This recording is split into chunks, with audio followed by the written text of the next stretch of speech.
вечер, друзья!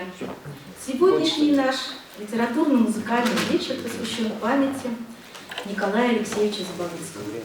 7 мая исполнилось 120 лет со дня рождения любимого многими поэта.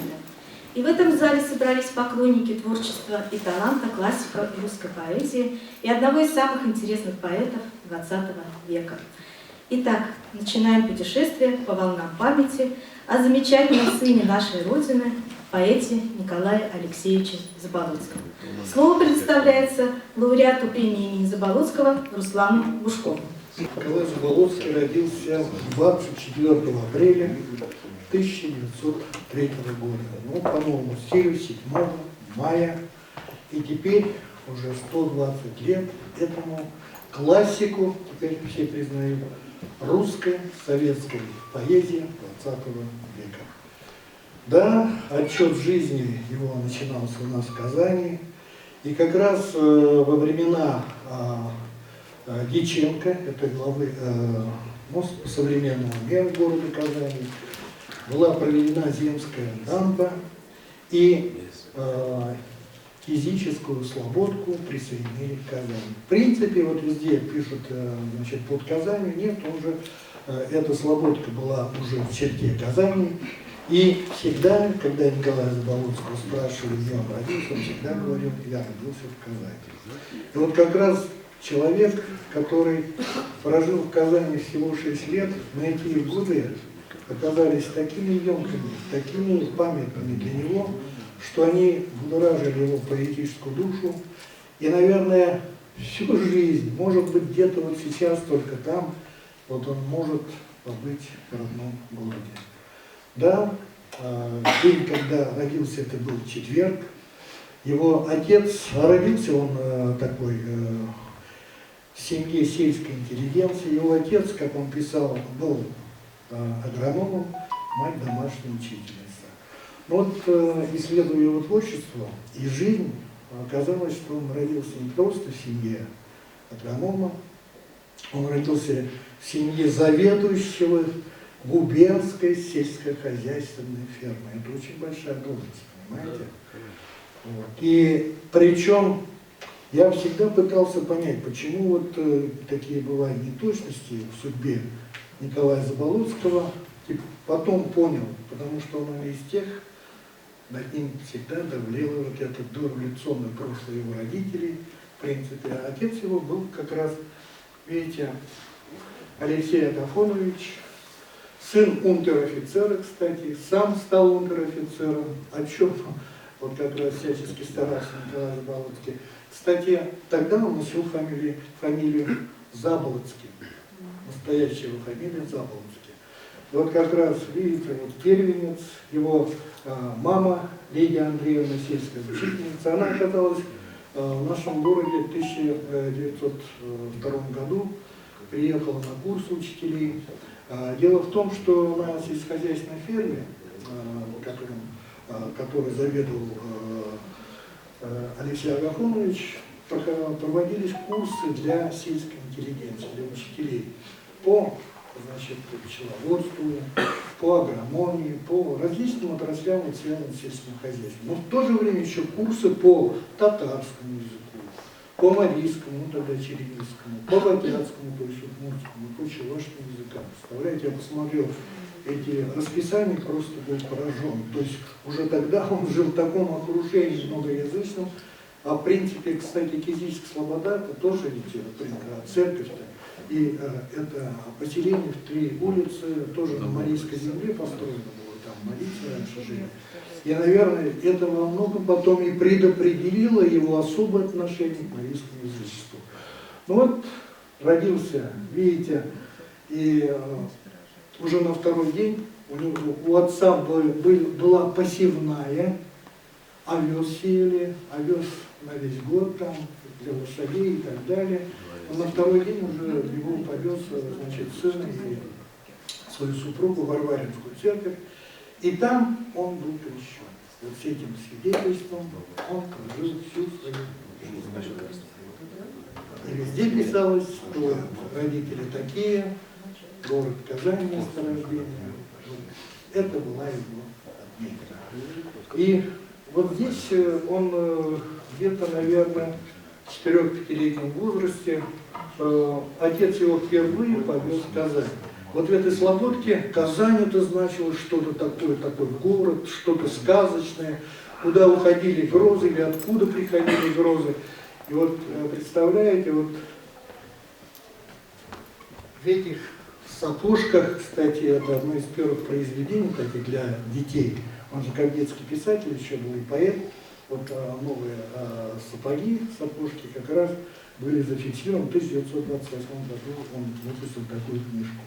Это фотография Фельдзера. Чернояровская пассажир на 2-м этаже.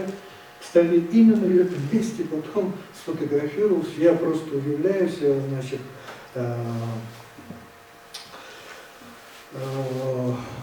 ну, были поэты, которые тоже, казанские поэты, поэтессы, которые фотографировались в этой фотографии, тоже с этим сюжетом. Я был просто удивлен, поражен. Как вот соприкасается, или какое-то есть место, да, точка, тензор, как называют математики, вот Сергей, как раз, значит, наш замечательный поэт, он говорит тензор. Вот эти точки, они соприкосновения, видимо, на самом деле существуют. И до 6 лет Казань, а после 6 лет, как 1,5 года, Кукмара. Да, покажите, Кукмар мы пройдем еще, да. И в Кукмаре 1,5 года отец его был, значит, страховым агентом, занимался противопожарным страхованием, земством. Но, наверное, последнее, чем запомнилась Казань для отца и для него, кстати, об этом он не зафиксировал. Не зафиксировано, это посещение Казанской международной выставки, которую организовало Казанское губернское земство в 1909 году, куда, значит, было обязательно посещение как раз земских служащих. Конечно, Алексей Агафонович Заблоцкий не мог не посетить эту выставку. А там посетили около 300 тысяч человек, представляете? Это была мощнейшая международная выставка. Ну и, конечно, далее Кукмар. Кукмар – это новый. Кстати, вот в Казани родились его братья, сестры, вот Мария, например, да, вот Александр, вот, они были крещены, Вера была, значит, крестили ее в Варваринской церкви, дальше вот церкви Сухой реки, Караваева. Вот, а в Кукмаре еще один у него братишка Александр вот родился, но, к сожалению, там вот он рано умер в Сермуре. Да, и будучи в Кукмаре, вот он как раз, там Петропавловская тоже собор был, там вот его братишку, значит, крестили. И вот этот Кукмар, наверное, запомнился тем, что он бегал в валенках, понимаете, здесь еще сапожка, да, сапога, а там кукмарские валенки. И вот что интересно, потом это вспоминалось, как он, вот он вообще был очень такой, значит, человек с большой глубинной памятью, и причем с самых таких юных лет.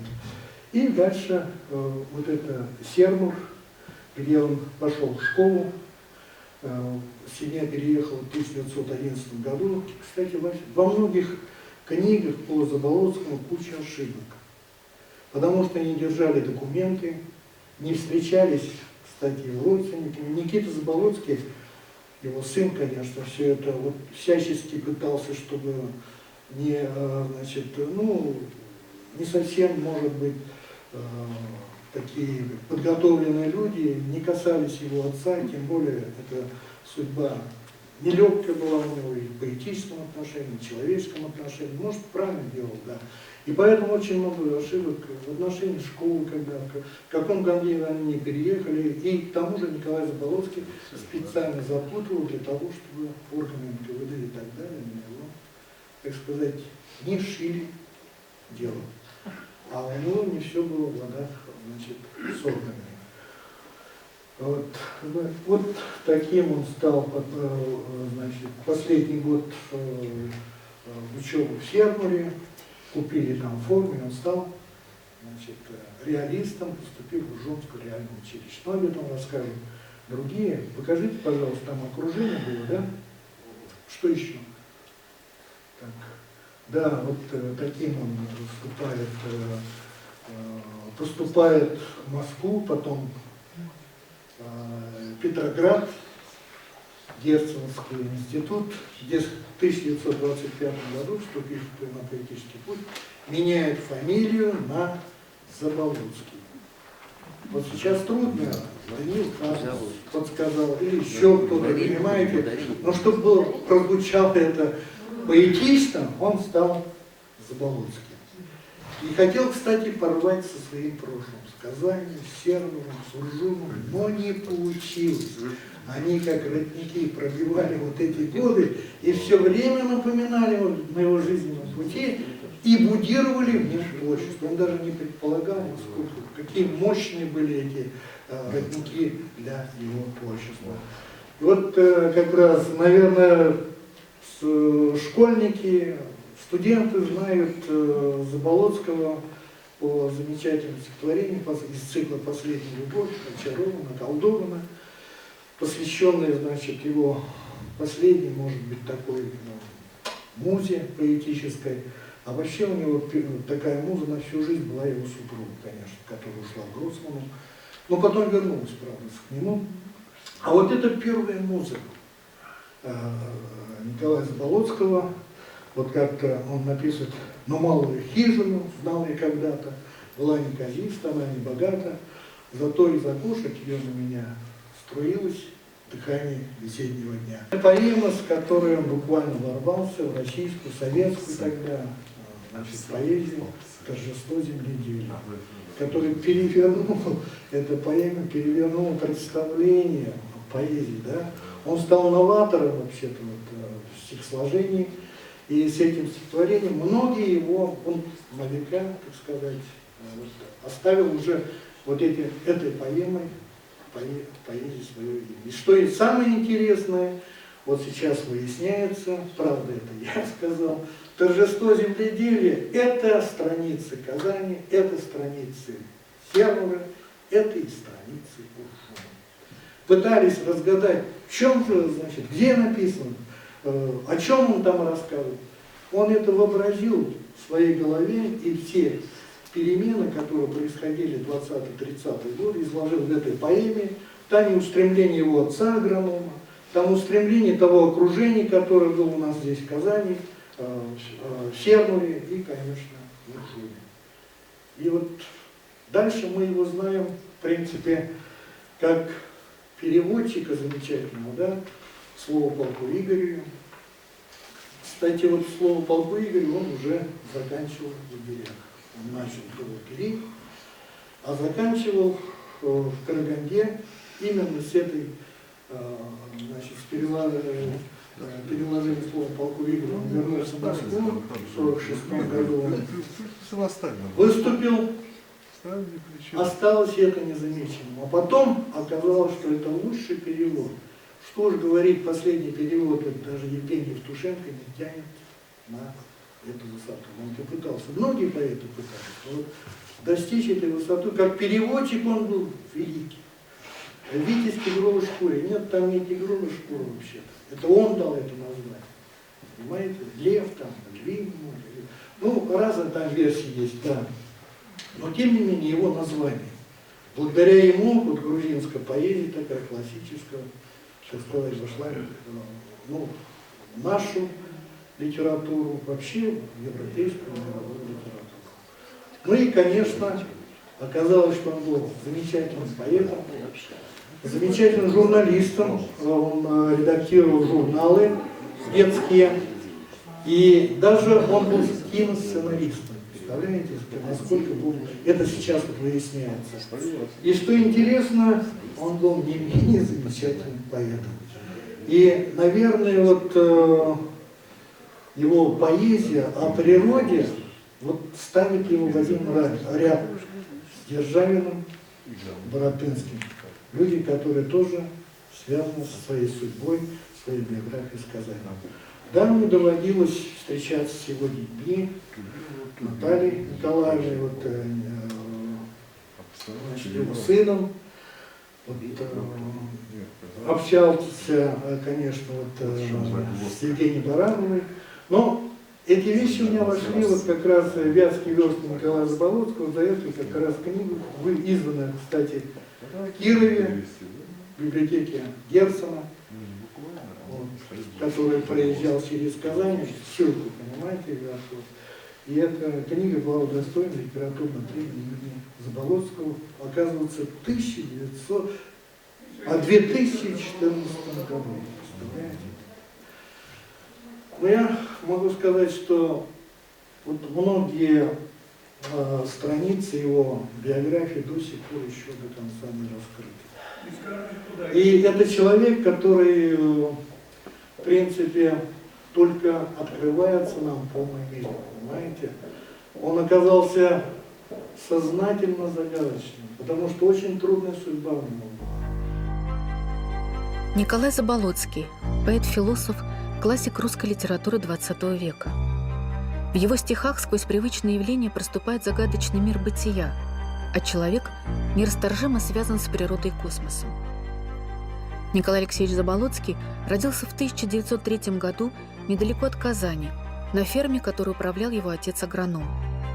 Будущий поэт с детства пытался выразить в стихах свое восхищение красотой и, как он всегда чувствовал, разумом природы.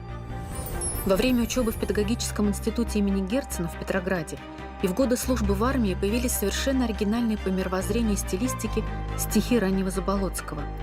В 1927 году молодые поэты Николай Заболоцкий, Александр Введенский, Даниил Хармс и несколько писателей создали в Ленинграде новую литературную группировку «Объединение реального искусства». Их веселое и свободное творчество с элементами игры, гротеска и абсурда не имело ничего общего с казенным духом официальной советской литературы.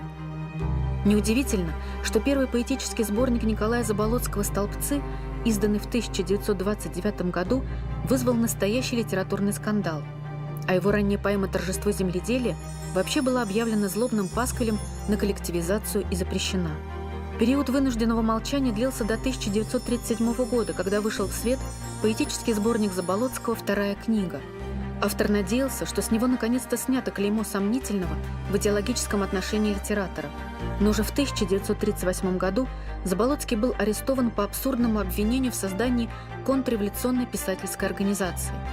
4 года поэт провел в исправительно-трудовых лагерях, отбывая срок на Дальнем Востоке и в Алтайском крае.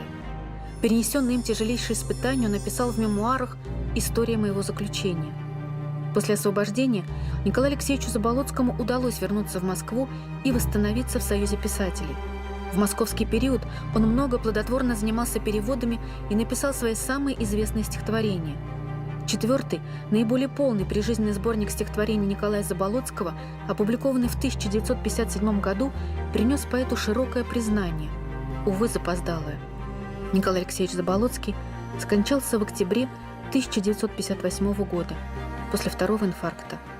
Спустя 5 лет он был посмертно реабилитирован. «Не позволяй душе лениться, чтоб в ступе воду не толочь. Душа обязана трудиться. И день, и ночь, и день, и ночь», завещал нам Николай Заболоцкий, один из лучших поэтов XX века.